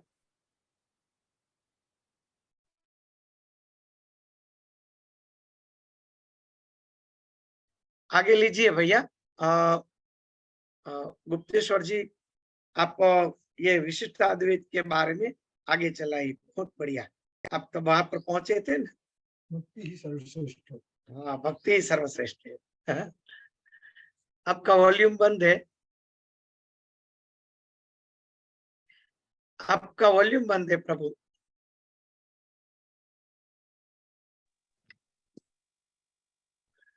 गुरुजी अभी पांडे जी बाहर का वॉल्यूम बंद है। बाहर 50 आदमी मेरा इंतजार कर रहे हैं, प्रतीक्षा। आज बहुत व्यस्त है, फिर कभी हम आएंगे। और आपका आशीर्वाद, आपका कृपा, आपका जरूर, प्यार जरूर। बना रहे। आज आप आशीर्वाद दे करके आज समाप्त, हमको आज विदा होने का जरूर, आदेश और दीजिए। जल्दी से चरण वापस स्पर्श आइए, उसी साष्टांग। वचन से आपको विदा दिया जाएगा। हम आपके चरणों में हमेशा हाजिर हैं गुरु जी। हम आपके भी चरणों में। हरिओम प्रभु। रहिएगा जैसे आते रहे। जय बड़ा हरिओम, आनंद आ गया। हरिओम, हरिओम गुरु जी, हरिओम। हरिओम।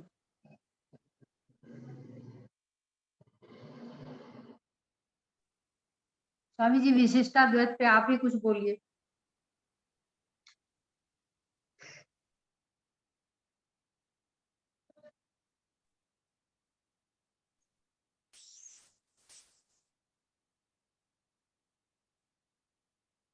तो लगता है स्वामी जी को भी किसी का फोन आ गया लगता है। संभवतः। हाँ, मनोज जी हमारे बीच में है। मनोज जी हैं, मिथिलेश भैया हैं, शैलेंद्र जी हैं। हाँ, मनोज जी आप बताएं कुछ। हम लोग मनोज जी से तब तक कुछ सुने। नहीं, मैं तो बीच में आया, इसलिए मैं पूरी भूमिका, सबों को नमस्कार, पूरी भूमिका समझ नहीं पाया कि किस चीज पे बातचीत हो रही है। नहीं, हम समझा देते हैं मनोज जी। नहीं नहीं हाँ, नहीं, हम आपको संक्षेप में समझा देते हैं। डॉक्टर साहब सबसे बात शुरू हुई थी अद्वैतवाद और विशिष्ट अद्वैतवाद से। नहीं है, मेरे को उस पे समझ नहीं है। वो पूर्ण रूप से आध्यात्म है साहब। हम तो वो उसके चरण, उसके अच्छा रच के ठीक है, करीब। लोग कहते हैं, गुणीजन लोग कहते हैं कि गीता जो है जी। सो अद्वैतवाद की पहली सीढ़ी है, कहते हैं विद्वान लोग। आप इसके बारे में कुछ बोले। नहीं नहीं है, मेरे को इसके बारे में कोई अध्ययन नहीं है। बिना अध्ययन के कोई इसके बारे चीज में कुछ कहना बोले। ठीक नहीं है। जिस चीज के बारे में समझ ना हो उसके बारे में नहीं गीता में अद्वैतवाद की शुरुआत है, बेसिक कंसेप्ट है। अद्वैतवाद का गुटका है, हम लोग कह सकते हैं अपने लैंग्वेज में। जो कोई टेक्स्ट बुक का जो संक्षेप बुक होता है उसको हम लोग गुटका कहते हैं। तो गीता अद्वैतवाद का शुरुआती रूप है। इसके बारे में कुछ बताइए मिथिलेश जी आप। मिथिलेश जी नहीं, हम अभी जो विशिष्टाद्वैत का बात है, अद्वैतवाद, विशिष्टाद्वैतवाद, है ना, और इस तरह से 4 वाद हैं हम लोग के जो जगत गुरु हैं उनमें। तो रामानुजाचार्य ने विशिष्टाद्वैत प्रतिपादित किया। जैसे बहुत सरल भाषा में हम लोग अभी तक जानते हैं, एक शंकराचार्य का जो है, इसमें कहते हैं कि ब्रह्म सत्य जगत मिथ्या। जगत मिथ्या, यह बात हम लोग सब लोग जानते हैं कि ब्रह्म सत्य और जगत मिथ्या। लेकिन यह विशिष्टाद्वैत में रामानुजाचार्य ने यह प्रमाणित किया कि ब्रह्म भी सत्य है और यह जगत भी सत्य है। क्योंकि ब्रह्म ही यह जगत बना है, इसीलिए वह भी सत्य है तो यह भी सत्य है। अच्छा, दूसरी चीज इसमें उन्होंने उदाहरण दिया कि ये हमारे गुरु महाराज चूंकि रामानुजाचार्य के ही इससे हैं, हाँ, तो उनसे ही सुन के कुछ कुछ हमको ज्ञान है, तो वही 2-4 बात मैं आप लोगों को बता देता हूँ कि वो कहते हैं, जैसे उदाहरण देते हैं कि एक समुद्र के किनारे अगर कोई चमकीली चीज अगर नजर आ रही है तो चांदी होने का भ्रम होता है। लोग कहते हैं कि वहां चांदी है, लेकिन होता क्या है, सीप है। तो लोग कहते हैं क्या कि यह मिथ्या है, यह मिथ्या था। जैसे ब्रह्म सत्य, यह मिथ्या है। लेकिन उन्होंने वहां पर यह पॉइंट दिया कि जब ब्रह्म सत्य है, अर्थात चांदी अगर सत्य है, तो चांदी होने का जो आभास हो रहा है जिस ऐसी वस्तु में जो कि चमकीला है, तो इसका मतलब वह भी सत्य है, वह असत्य नहीं है। जब हम लोग फिर उसे उन्हीं में आगे बताया कि एक ही जो है, जो सत्य ब्रह्म है, वही सृष्टि भी है। इसलिए दोनों ही सत्य है, किसी को हम लोग असत्य नहीं कह सकते।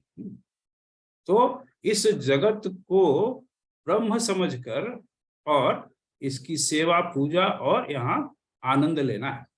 वैसे ब्रह्म का विषय काफी गंभीर होता है, और आज होली के समय इस विषय को हम लोग न ही इस पर जिक्र करें तो अच्छा है। बहुत सुंदर हम लोग होली का गीत सुने, तो होली पर्यक और आनंद वाली कुछ बात हो तो ठीक है। डॉक्टर शैलेंद्र जी बहुत अच्छा माउथ ऑर्गन बजाते हैं। अरे हमारे विष्णु भाई यहाँ बैठे हुए हैं, विष्णु भाई गुरु हैं हम सबके। सो विष्णु सर, आपसे मैं कहता हूं कि आप एक बार डॉक्टर साहब को बोलिए, वो आप ही की बात मानेंगे। हम लोग तो मुंह से बजाते हैं, हमारे विष्णु भाई तो दिल से बजाते हैं, दिल से। तो माउथ ऑर्गन एक बार इनसे सुनिए, ये बहुत कमाल के कलाकार हैं सर। अरे विष्णु भाई को आप बतला रहे हैं, हम लोग विष्णु भाई के सानिध्य में ही रखते। मैं विष्णु सर से रिक्वेस्ट कर रहा हूं कि वो आपको रिक्वेस्ट करें। आप तो मेरी बात मानेंगे नहीं, मुझे पता है। वो एक्चुअली वो देखिए वो सब ठीक रहेगा नहीं। कभी किसी भजन पे प्रैक्टिस करूंगा तो भजन कोई बहुत अच्छा गीत उस पर कोई प्रैक्टिस करके उसकी बात सुनाऊंगा, है ना। अभी तो आनंद की बातचीत चल रही है। मेरे को एक्चुअली बहुत मिथिलेश भैया, अब आपने कह दिया कि ऐसा, ये बड़ी गंभीर बात है, पर मैं एकदम बिल्कुल तलहटी में जाकर के बोल रहा हूँ। जो एक बात बोली उन्होंने गुप्तेश्वर जी ने कि ब्रह्म को जानने का तो बहुत दूर की बात है, आत्मा जो अंदर में निवास करती है, आत्मा के बारे में भी हम नहीं जानते। तो फिर थोड़ा कुछ समझ में आता है, जीवन के इस उत्तरार्ध में 50 साल के बाद में कुछ अंदर प्रवेश होता है, जब संतों का समागम, संतों का संसर्ग मिलता है साथ में। जीतात्मानंद जी हो गए, गुप्तेश्वर जी हो गए, मिथिलेश भैया हो गए, ऐसे लोगों का जीवन में प्रवेश होता है तो थोड़ा सा कुछ वृष्टि होती है, कुछ बूंदें गिरती है, पर तवा पहले से इतना गर्म है, वो बूंद जैसे गिरती है वैसे समाप्त हो जाती है। लेकिन सने सने रोज मतलब ऐसी प्रक्रिया चलती है, तो दिन में फिर उसके बाद मन बदलता है। लेकिन 50 साल के बाद में मन को इतने तय तक बदल देना कि भक्ति का बहुत अच्छा प्रवेश हो जाए। और गुप्तेश्वर भाई साहब ये भी कह रहे थे कि इतना तक आप बेचैन हो जाए कि आप आर्त भाव में स्वामी को पुकारे, आर्त भाव में परमात्मा को पुकारे। वो कब होगा? जब आपके मन में समता होगी, जब आपके मन में सतोगुणी का प्रवेश होगा। लेकिन यहाँ तो जो सबसे निचला लेयर है उससे ही पार घाट नहीं पा रहे, क्योंकि इसमें जब भी नाम लेते हैं, नाम जप के महिमा सभी कहते हैं, तो भगवान का कोई स्मरण रखना, लेकिन ये सब कुछ प्रैक्टिस इतना नीरस है कि बहुत जल्दी उबने लगता है, आदमी बीच में छोड़ भागने लगता है। फिर जो कुछ होता है बहुत समय के बाद तक भी जो होते रहता है, मुझे ये समझ में आया कि भगवान की बहुत ही कृपा है, वो अपना घुटना टिका देते हैं गर्दन पे, तेरे को तो करना ही है, बस इतना ही होता है, इतना मेरे को समझ में आया। इसके आगे मेरे को नहीं समझ में आता। जो 2 साल 3 साल से मैं प्रैक्टिस में हूँ, उसके बाद अभी ये घटित हो रहा है कि जैसे मान लीजिए 5 बजे नींद खुल रही है, जब आपको पूरा कर रही है, जितना आपने संकल्प लिया है, वो जब ये भी भगवान ही कराते हैं, भगवान के गुण, भगवान के भजाना, भगवान के भजन को भजाना, ये भगवान ही कराते हैं। आपका मन तो संसार में ही लिप्त है, संसार में ही देख रहा है, संसार को देख रहा है, संसार में ही लिप्त है, पूरी तरह से कीचड़ में धंसा हुआ है। बस उनकी महती कृपा है, बस एकमात्र कि आप थोड़ा बहुत नाम ले रहे हैं या शुरू कर दिए हैं या उस और गति की और आपकी ट्रेन चलने लगी है, ये इसमें बस वो ड्राइवर का ही कमाल है। आप बैठने वाले का कोई कमाल नहीं कि आप ऊपर जाके बैठ गए, लेकिन इस गति को और गतिमान कैसे किया जाए, इसमें कंसिस्टेंसी कैसे लाया जाए कि आगे उब करके आदमी पलट न जाए, आगे उब करके आदमी कहीं चला न जाए, मार्ग से विमुख न हो जाए। तो आपको जब देखता हूं तो मुझे प्रेरणा होती है आपसे कि आप ऐसे दृढ़ मानस कैसे हैं, आप कैसे इतना दृढ़ता लाते हैं। हम सबका बड़ा भला होगा अगर आप इसके उपाय इसका बता दें। ये पहली क्लास का सवाल है।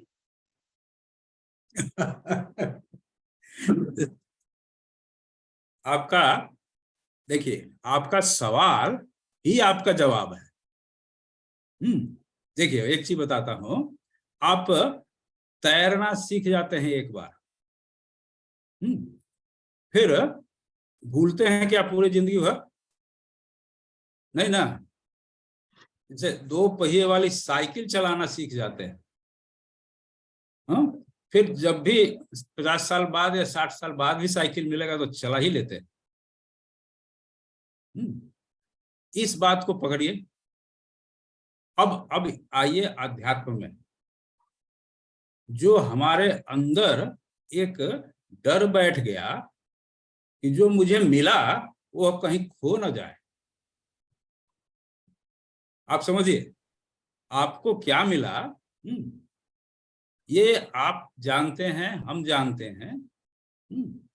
जिस तत्व को हम लोगों ने खोजा और भगवत कृपा से उसका थोड़ा सा आभास मिला और उसके होने का डर अभी सता रहा है, इसका तात्पर्य यह है वो हमारे अंदर अच्छी तरह से प्रतिष्ठित है। और जब एक बार प्रतिष्ठित हो गया तो वो फिर निकलने वाला नहीं, वो कहीं जाने वाला नहीं। जिस तरह से हम लोग तैरना नहीं भूल सकते, तो ये हमारे अंदर तो यही है ही। ज्ञान हमें जो भी इस डर से बचाता है। डर क्या कि हम ये सोचते हैं कि हम बहुत तामसिक हैं, बहुत राजसिक हैं, सात्विक हैं नहीं। लेकिन गुरु की कृपा हो चुकी है, भगवान की कृपा हो चुकी है। भगवान श्री कृष्ण के लिए हमारे अंदर जो हृदय द्रवित होता है, जो कभी कभार आंख से आंसू आते हैं, यह सब हो चुका है, यह कभी खत्म नहीं होने वाला। भगवान कहते हैं कि अंत समय में जैसे है कि कोई बेहोश हो गया, बहुत दिन तक 1 हफ्ता तक बेहोश रहा, उसके बाद उसका जीवन प्राणांत हुआ, तो लोग कहते हैं कि वो तो इतनी भक्ति किया लेकिन फिर भी उसके अंत समय में वो कुछ भगवान का नाम नहीं ले सका। लेकिन यह काम दोनों तरफ से होता है। विश्वास रखने की जरूरत है, श्रद्धा रखने की जरूरत है। भगवान हमारे अंदर तो है ही ईश्वर रूप में, हमारे बाहर आगे पीछे दाएं बाएं वही है। और एक मुझे एक है बहुत, अभी 4-5 मैं बड़ा घबराया हुआ हूँ, मुझे कुछ संकोच नहीं, सारे मेरे सामने में है, इनके सामने कैसे कहूँ, लेकिन ये मैं स्वीकारता हूँ। मेरे पास में एक पड़ोस में एक पुजारी रहते हैं, जीवन भर वो पूजा करते रहे और लोगों की भी पूजा वगैरह सब करवाते रहे। दिनचर्या उनकी वही थी। उनका प्राणायाम तो मैंने बड़े नजदीक से देखा है। मतलब मैं जब गया उनके पास में तो बोलचाल की हालत में थे वो सभी, वो सामने में गीता लेके वो सुना रहे थे कोई पाठ वगैरह। तो मुझे कहा गया कि भाई वो आप चाहिए, शायद आपकी बात सुनेंगे। मैं गया तो पहचान भी गए कि भाई शमन के पापा है। तो वो सब देखा कि वो घेर के बैठे, बगल में कोई आदमी बताया कि वो डॉक्टर ने मना कर दिया है और शायद कुछ समय के मेहमान है ये। मैं देख रहा हूँ वो प्रणाम तो उनका हो रहा है, लेकिन भगवान का हम सब बोल रहे हैं, आप कृष्ण जी बोलिए, हरे कृष्ण बोलिए, हरे कृष्ण, वो बोला ही नहीं जा रहा है। वो कह रहे हैं ये क्या हो रहा है, ये क्या हो रहा है। ये लास्ट समय तक उनकी गति ये है। मैं जब वहां से लौट करके आया, मुझसे देखा नहीं गया। मैं जब लौट के आया तो मैं अपने बारे में सोच रहा हूँ कि हमारा क्या होगा। जब ये दिन भर वो अपनी दिनचर्या में भगवान भगवान पुकारते रहते थे और अंत समय में इनको भगवान याद ही नहीं आ रहे हैं, ऐसे में हमारा क्या होगा। और मैं एक बात कर रहा हूँ मिथिलेश भैया, वो बात नहीं है, बौद्धिक बात करके मुझे मत समझाइए। मुझे ये समझाइए कि जो क्लास में सबसे कमजोर छात्र है उसका क्या होगा, उसकी व्यवस्था आप समझिए। वो लगातार 3 क्लास 4 क्लास में 4 बार फेल होता गया है। अब वो क्या करे, वो नर्वस होने जा रहा है कि क्या करें, उनसे होगा कि पढ़ाई होगी कि नहीं होगी। ये आपका सवाल है तो ऐसे सुनने में बहुत विकट लगता है, आपको भी बहुत विकट लगता है, लेकिन मेरा ये कहना है कि हमारे जो आपके अंदर जो माने भगवत प्राप्ति की जो उत्कंठा है, हाँ, जो तितिक्षा है, इसी को कहते हैं तितिक्षा, तत्व की जो ईश्वर प्राप्ति की जो इच्छा है, हाँ, तो ये आप अपने को समझें कि मैं फेल कर रहा हूं जिस क्लास में, आप एक्चुअली उस क्लास के टॉपर हैं। भगवान आप ही को, भगवान ने जो है भगवत कृपा से, हाँ, और भगवत इच्छा आपके ऊपर है इस तरह से। और इससे ज्यादा विशेष कुछ कहने का, अच्छा उन पुजारी महाराज का देखिए, जो पूजा पाठ करते हैं और दान इत्यादि लेते हैं ना, तो ये जो कार्यक्रम है ये थोड़ा सा निकृष्ट माना जाता है। दान लेना, पूजा पाठ, अगर हाँ उसमें जो अंत में जो मंत्र अगर दिल से बोलते हैं, हाँ, कि ब्रह्मार्पणम वस्तु, सब लास्ट में कहते हैं कि हाँ ये सब जो है भगवान को समर्पित किया, अगर इस बात को वो अपने दिल से कहते हैं तो उनकी बात बनती है। और यदि सिर्फ दक्षिणा के लिए करते हैं तो वो उनमें और एक साधारण में कोई अंतर नहीं, चाहे वो भगवान की पूजा ही करते रहे पूरी जिंदगी, लेकिन दक्षिणा लेते रहे और दक्षिणा के लिए काम करते रहे, भगवान के लिए नहीं किए, तो उनकी मृत्यु से हम लोगों को कोई अफसोस नहीं रहना चाहिए कि वो नाम लिए या ना लिए। मेन है कि हम लोगों का अंतःकरण जो है भगवान के लिए समर्पित है और भगवान को ही अपना सब कुछ मानकर उसी को प्राप्त करने की सारी इच्छाएं हमारी है। जैसे हम लोग ये कहते हैं भगवद गीता में भगवान का है कि मन मना भव मद भक्तो मद्दादी माम नमस्कुरु मामेव सत्यम, है ना, इस तरह से सर्व धर्मान परित्यज माम एकम शरणम व्रज, इस तरह की बात जो कहते हैं, है ना, मैं आसक्त मना पार्थ, मुझ में आसक्त होकर ही सब तुम काम करते रहो पूरी जिंदगी। अर्जुन को कहते हैं तुम मेरा नाम लेते रहो, मेरे लिए सब कर्म करते रहो, हाँ, तुमको कुछ नहीं लगेगा। हाँ, अहम तो सर्व पापे भ्यो मोक्षयिष्यामि मा शुचः, मैं तुम्हें सारे पापों से मुक्त कर दूंगा, तुम मेरा नाम लेते रहो, मेरे लिए काम करते रहो, और बस। तो हम लोगों का जो सबसे बड़ा जो गाइड है वह भगवान स्वयं है और भगवत गीता में वह बात कह चुके हैं। तो हम लोगों को अपने को टाइट्रेट करना है उस लेवल पर कि हम भगवान के लिए काम कर रहे हैं कि नहीं, सुबह उठे भगवान का स्मरण किए कि नहीं, एक संकल्प सुबह में रोज करना है कि मैं सुबह से लेकर शाम तक जो भी कर रहा हूँ उनके लिए उनकी आज्ञा समझ के कर रहा हूँ, और रात्रि में अगर याद रहे भी ना रहे लेकिन कम से कम एक क्लोरोफिल, उसका जो क्लोरोफिल है वो इंडिजिनस फैक्टर है, उसका अपना है। इंटरनल कंपोनेंट है। लेकिन चाहे क्लोरोफिल कितना भी कुछ क्यों ना हो, लेकिन अगर लाइट ना हो तो फोटोसिंथेसिस नहीं हो सकती है। दरअसल में होता क्या है कि मेरे समझ से आध्यात्म में चीजें भी ऐसे ही चलती है। मेरे अंदर किसी ने अंकुर डाला और बाल्य अवस्था में ही डाला। मैं सुनता हूँ आध्यात्म वालों से, वो कहते रहते हैं कि अपने बच्चों को ले जाए, आप आत्मा के बारे में जानते हैं या नहीं जानते हैं, ब्रह्म के बारे में समझते हैं या नहीं समझते हैं, भगवान के बारे में जानते हैं नहीं जानते हैं, एक बार नजदीक तो जाएं।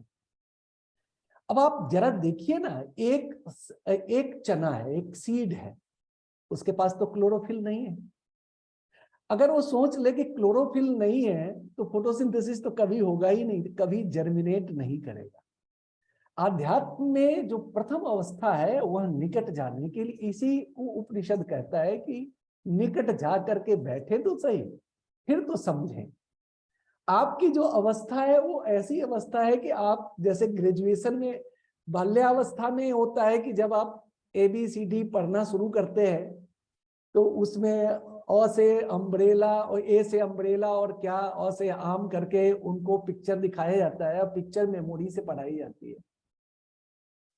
लेकिन जैसे जैसे लेवल ऊपर चला जाता है तो अंतर मन कुछ और ही ढूंढने लगता है और नए रिसर्च होने लगते हैं, नई बातें चलने लगती है। तो आपकी जो अवस्था है वो ग्रेजुएट की अवस्था है।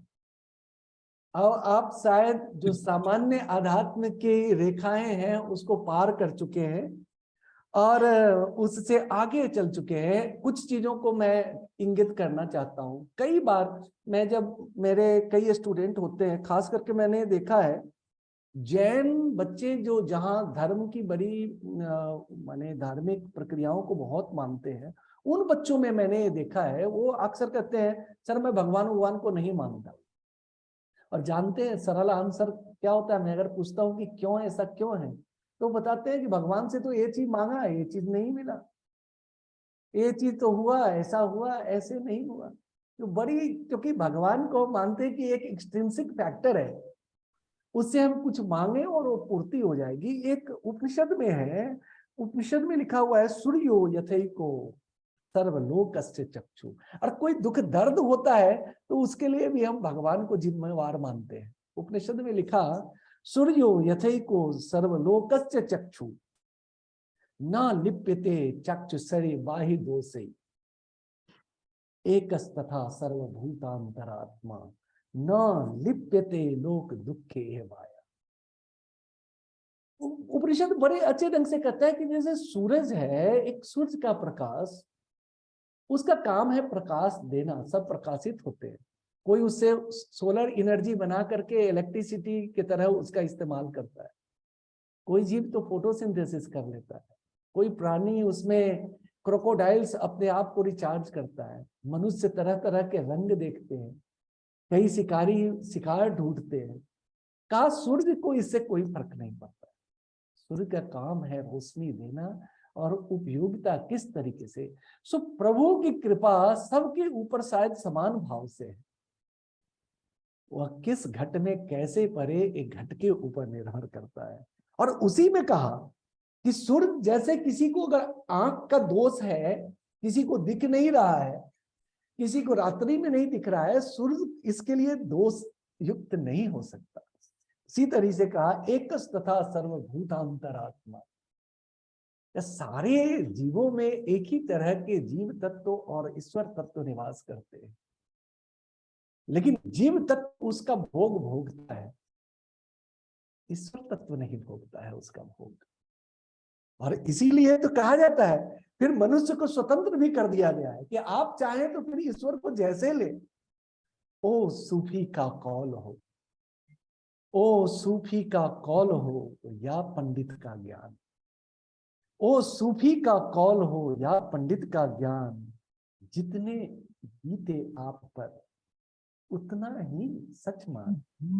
जीवन में ये होता है कि ईश्वर कोई आपको बता नहीं सकता, इस स्वयं की अनुभूति है। ईश्वर के बारे में बहुत सारी विवेचनाएं की जा सकती है, आत्मा के बारे में बहुत सारी विवेचनाएं की जा सकती है, अनुभव तो स्वयं का ही होगा और जैसा अनुभव होगा वैसा ही होगा।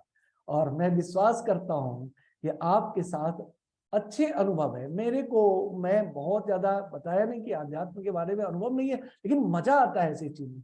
चैतन्य महाप्रभु के बारे में भी मैंने सुना है कि जब वो ईश्वर में मग्न हो गए तो वो 24 घंटे में 15-15 घंटे रोते ही रहते।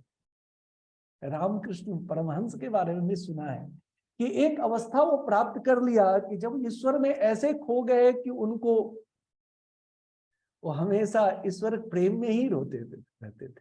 रोना दो तरह से होता है, यहाँ डॉक्टर साहब बैठे हुए हैं, वो जानते हैं। एक एड्रिनल ग्लैंड होता है, वो जब एक्शन में आता है तो स्मूथ मसल्स पे एक्ट करता है, वॉलंटी पे भी करता है, तो आंख में से रस निकलते हैं। और एक प्रेम रस भी होता है, एक करुण रस भी होता है। उसमें एक केमिकल निकलता है, उसका नाम है ऑक्सीटोसिन। वो ऑक्सीटोसिन स्मूथ मसल, ये वॉलंटरी मसल्स पे काम करता है। आंख में जो आंसू है ना, जब आदमी ईश्वर प्रेम में भी द्रवित होता है तो इस तरह की अवस्था प्राप्त होती है। मैं शायद बहुत ज्यादा कह गया, और इसलिए आपकी जो अवस्था है ये द्वितीयक या तृतीयक अवस्था भक्ति की कहते हैं। शायद ईश्वर से आपके तार जुड़ रहे हैं और जुड़ने शुरू हो गए हैं, आपके आत्मा में पवित्रता आ गई है, आप शायद प्रथम और द्वितीय सोपान पार कर चुके हैं, शायद इसके ये लक्षण दिख रहे हो।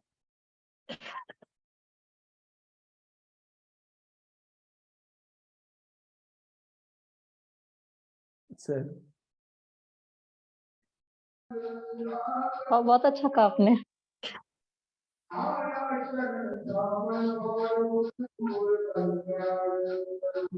विष्णु जी म्यूट है। धन्यवाद धन्यवाद विष्णु जी। हाँ, और किसी को कुछ बोलना है बताइए, और किसी का भी कुछ प्रश्न हो तो इस पटल पर रखेंगे तो इसमें जरूर कुछ ना कुछ बात बताइए।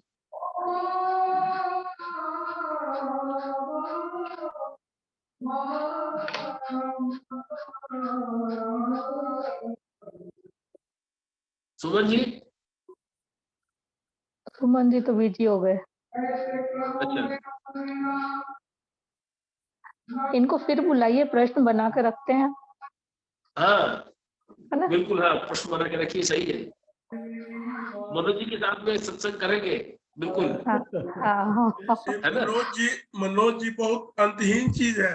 मनोज जी के स्वामी साथ जी भी आ गए डिस्कशन भैया। कीजिएगा, कुछ नया नया ओरिजिनल बात से आएगा।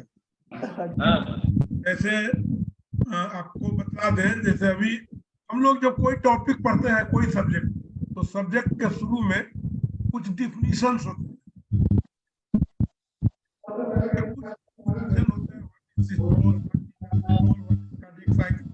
ताकि पढ़ाई करने के क्रम में अगर आगे का कंसेप्ट आपके दिमाग में क्लियर है।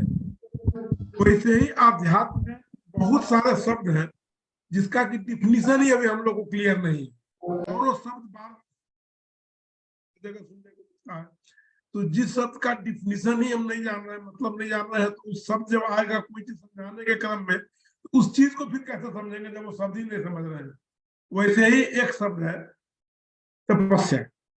बार बार आता है कि भगवान बुद्ध ने बहुत कठिन तपस्या की वहां, और तपस्या के फलस्वरूप उनको उसके बाद ज्ञान मिला, तो फिर उस ज्ञान को वगैरह। तो अगर तपस्या शब्द को, ये तपस्या जो है, तपस्या को अगर डिफाइन करना हो, जिसमें कि मैंने क्या है तपस्या, कोई आदमी इसको डिफाइन कर सकते हैं? क्या करते हो तपस्या में? तो लोग जो 10 साल तपस्या किए, या कोई आदमी विष्णु जी मान लीजिए 1 साल तपस्या कर रहे हैं, या स्वामी जी के घर पर हम गए थे इस बार, तो स्वामी जी अपना रूम दिखाया जिसमें बताया कि 8-10 साल से लेकर के मैंने 12 साल तक उसी रूम में बंद रह करके तपस्या करते थे, और सिर्फ खाना उनका उस रूम में आता था, खाते थे, फिर खाली बाहर चला जाता। तो हमको उस समय थोड़ा अटपटा लगा। जैसे कि मान लीजिए कोई आदमी अब मास्टर क्लास या पीएचडी है, उससे पूछे कि और से क्या होगा, आम होगा कि ऐसे अनार होगा, तो थोड़ा अजीब लगेगा। इसलिए स्वामी जी से हमें प्रश्न नहीं पूछे, लेकिन यहाँ पर पटल रख रहे हैं कि तपस्या है क्या, इसका बेसिक डिफिनीशन आप लोग आइडिया है? कुछ बता सकते हैं जिससे कि आगे जब तपस्या शब्द आए तो हमें वो कौन जाए कि हाँ ये किया होगा, उन्होंने ये करते होंगे। भगवत गीता के कॉन्टेक्स्ट से इसमें ये जो है 17वां अध्याय में 3 ठो श्लोक भगवान दिए हैं।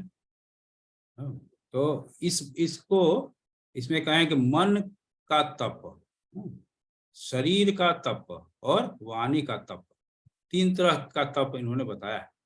और हमको लगता है कि ये एक बहुत ही बढ़िया डिफिनीशन है तपस्या का। तपस्या कहने से हम लोग को लगता है कि कोई एक पैर पर खड़ा होकर हाथ ऊंचा करके वर्षों तक खड़ा है तो वो तप कर रहा है, लेकिन भगवान ने जिसे तपस्या कहा है वह तो ये मैं भगवत गीता से आपको 3 श्लोक पढ़ के सुनाता हूँ। इसमें कहते हैं कि मन की तप अनुद्वेग करम वाक्यम सत्यम प्रिय हितम चयत स्वाध्यायाभ्यसनम चैव वांग्मयम तप उच्यते।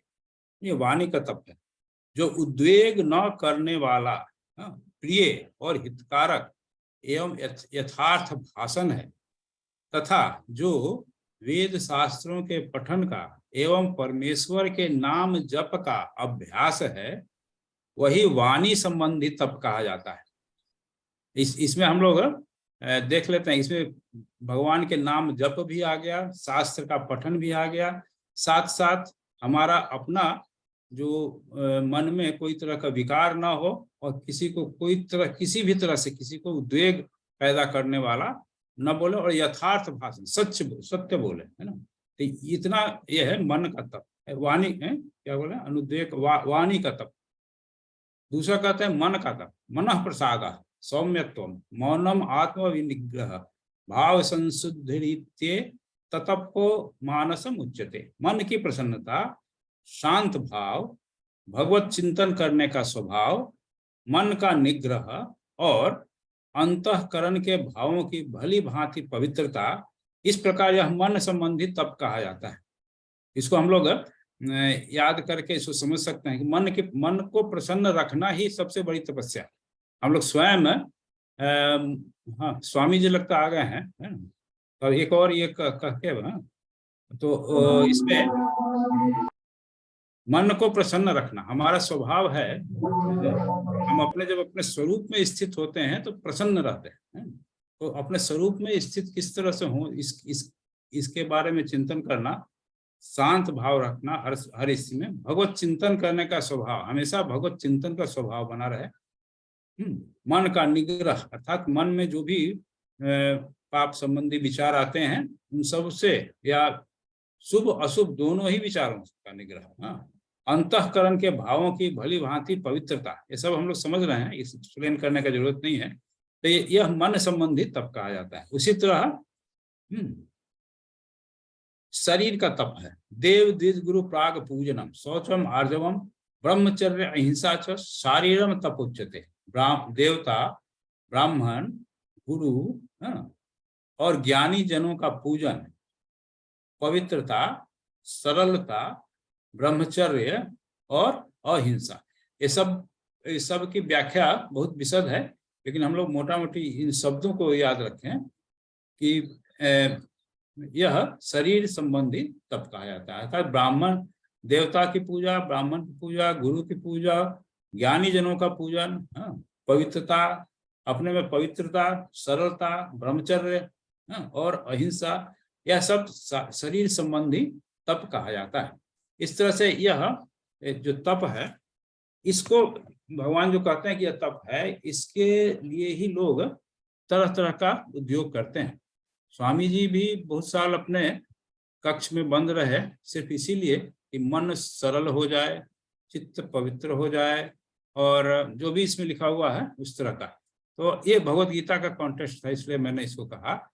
और स्वामी जी कोई मैसेज कर रहा था कि स्वामी जी आ गए हैं, तो नहीं, ये स्वामी जी नहीं आए।